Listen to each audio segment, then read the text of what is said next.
आज के रतिया हो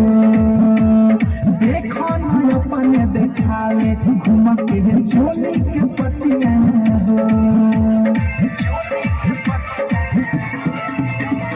लूटा बरतिया हो तुम जहाँ आज के रतिया हो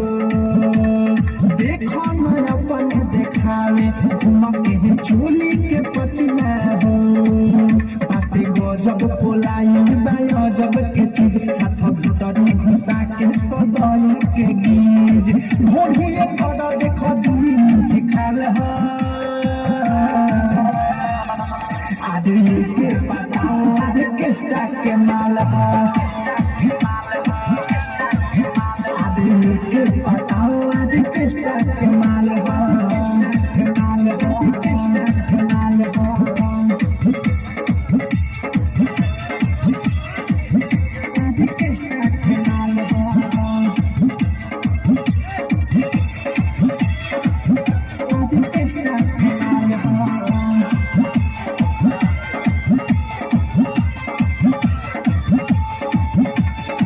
रसीली हो ये सबक जल्दी न मिली हो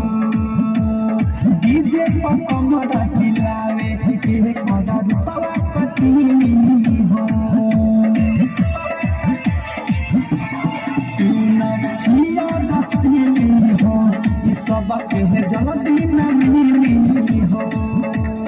डीजे पर कमर हिलावे के कदर पवा पतीली हो चुमा चाटिए पर्ची खसावाद भूले जाइब पुरन के आई न याद देख के फरमा के सोधे बेहाल हो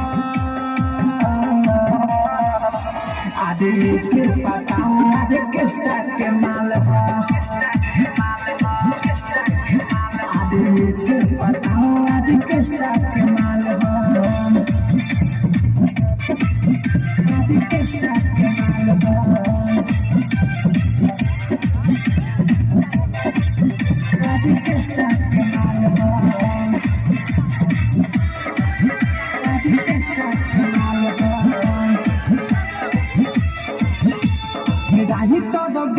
विशाल नहीं दोबारा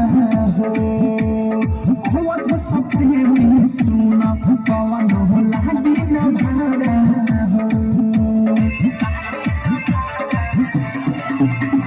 राही तभी की विशाल नहीं दोबारा हो सपने में सुना पवन हो लागी न भारा हो देखो अंडा के बीच लगाओ तालो आगे पीछे ले जाके परनो छो ओइ संडा देश पेन्हे लागे तीर पाल हो आदि के पताओ आदि किस्ता के माल हो आदि के पताओ आदि किस्ता के माल हो आई बंगाल से बाहर के चाल हो कमर